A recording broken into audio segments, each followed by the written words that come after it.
कर चाट के मुलायम कर चाट के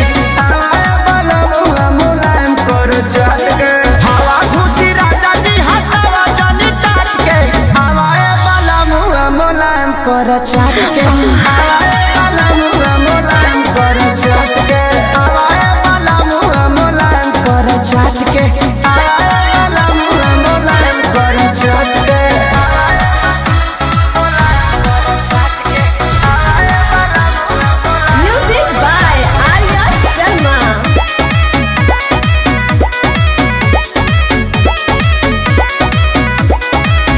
जब पसेना तब बड़ी छन छनाला एको पल के दूरी न सहल सहाला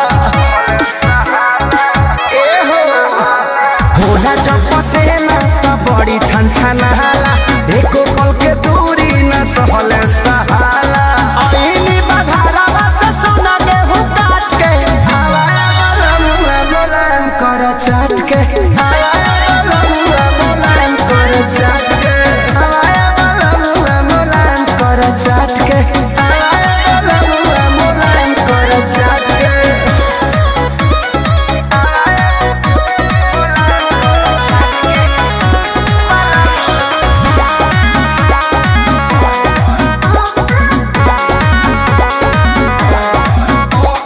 दिया पवन बुझ मना के बतिया कट जाला दिन बाकी कटे नहीं रतिया